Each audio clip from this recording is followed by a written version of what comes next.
Hi, fifth graders, Ms. Shames here, and today we're going to have another day of relating fraction and decimal multiplication and really seeing how these two concepts are related and how in many cases, especially if we see a multiplication expression with decimals, we could actually use decimal or fraction multiplication.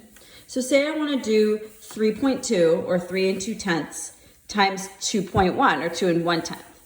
I can rewrite both of these decimals as fractions. So I can write this as 32/10 times 21/10. And then I know that I can multiply across when multiplying fractions. So I would have to do 32 times 21 over 10 times 10. I'm going to do 32 times 21 off to the side because I know that it's going to require standard algorithm of multiplication.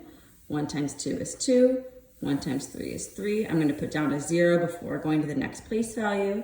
2 times 2 is 4. 2 times 3 is 6. And then I'll add these together. 2, 7, 6. So I get 672 over, well, 10 times 10 is 100. So I get 672 hundredths. Say I want to write that back as a decimal.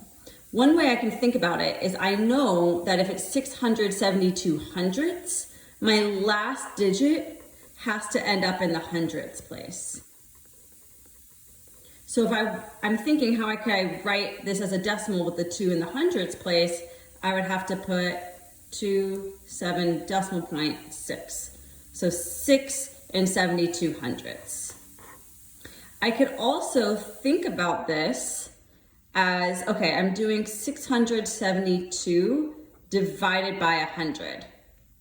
I know that that's the same as 672 divided by 10 to the second power. And if I wanted to do 672 divided by 10 to the second power, I could put down a decimal point and move it over 2 spaces to the left. So I get 6.72 or 6 and 72 hundredths.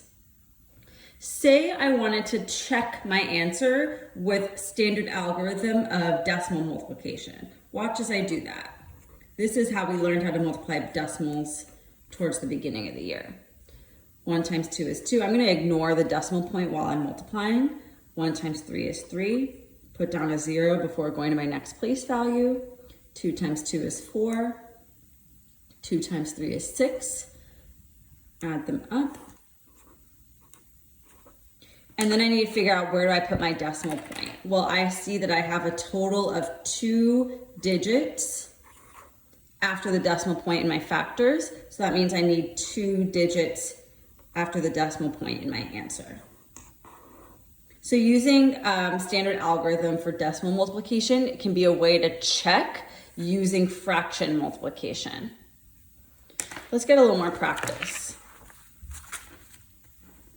Say I want to do 3.2 times 4.21 or 3 2/10 times 4 and 21 hundredths. So I'm going to rewrite each as a fraction.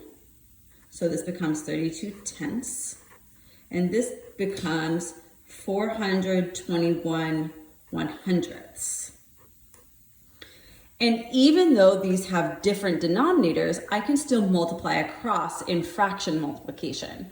Remember, if I was adding fractions, I would have to find a common denominator. But if I'm multiplying fractions, I can just multiply straight across. So this would be 32 times 421 over 10 times 100. I'll do 32 times 421 off to the side. Ooh, let me actually put the larger value on top. 2 times 1 is 2. 2 times 2 is 4. 2 times 4 is 8. Put down a 0 before going to the next place value. 3 times 1 is 3. 3 times 2 is 6. 3 times 4 is 12. I'll add these. 2, 7, 14. All right, so I actually get 13,472 over 1,000. because 10 times 100 is 1,000. So if I wanted to rewrite that back as a decimal, there's a couple ways I could think about that. Well, I know if I want 13,422 thousandths, that my last digit, this 2, has to end up in the thousandths place. That's relating to learning about decimals in word form. So if I wanted to make sure that the 2 is in the thousandths place, I could say, okay, thousandths, hundredths, tenths.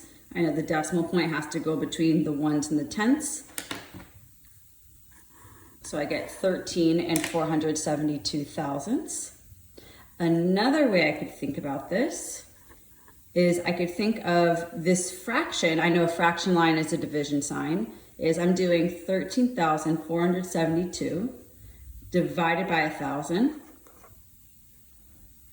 I can think of that as 13,472 divided by, well, 1,000 is 10 to the third. Then I know that if I'm dividing by a power of 10, I could put down the decimal point after the ones place and move it over to the left 3 times. 1, 2, 3. And I would get 13 and 472 thousandths. I can also check my answer using standard algorithm for decimal multiplication. I'll put a 0 here as a placeholder. Then I'll multiply. 1 times 0 is 0. 1 times 2 is 2. 1 times 3 is 3. Put down a 0 before going to my next place value. 2 times 0 is 0. 2 times 2 is 4. 2 times 3 is 6. Now I'm going to put 2 zeros down because I'm going to place values over. 4 times 0 is 0. 4 times 2 is 8. And 4 times 3 is 12. I'll add all these up. 0, 2, 7, 14, 3, 1. Now I can see that I have a total of 4 digits after the decimal point in my factors. So I need a total of 4 digits after the decimal point in my product. So I get 13 and 472 thousandths. All right, if you're feeling good and feeling like you want to get started with some practice, now is a good time. I'm going to show just one more example. So say I want to do 0.31 or 31 hundredths times 1.4 or 1 4 tenths. I'm going to rewrite each of these as a fraction. So this will become 31 over 100. This is a little bit different than the other examples because this isn't a decimal mixed number. It's just a decimal less than 1 times 14 tenths. So I know that I can multiply across. I'll do 31 times 14 over 100 times 10. I'll do 31 times 14 off to the side using standard algorithm. 4, 12, put down a 0 before going to the next place value. 1, 3, add it up. 4, 3, 4. So I'm going to get 434 over 1,000. So I can think of this as, if I want to put it back as a decimal, and I know that I have 434 thousandths, I know my last digit has to end up in the thousandths place. So I can think thousandths, hundredths, tenths, put down my decimal point and put a 0 there. I could also think of this as 434 divided by 1,000. I can think of that as 434 divided by 10 to the third. I can put down a decimal point after my ones place, move it over 3 spaces, 1, 2, 3, and I get 0.434 thousandths. I can check my answer using standard algorithm of decimal multiplication. So 31 hundredths times 1.4. I'll put down a 0 here as a placeholder. I'm going to skip multiplying this 0 all the way. Instead, I'm just going to put a 0 down before going to the 4. 4 times 1 is 4. 4 times 3 is 12. 4 times 0 is 0, plus 1 is 1. Now I'm going to put down 2 zeros before going to the 1. 1 times 1 is 1. 1 times 3 is 3. 1 times 0 is 0. Add it up.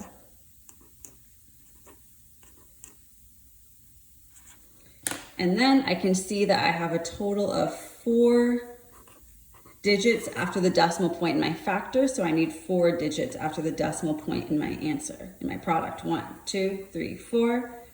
Put down the decimal point and I get 434 thousandths.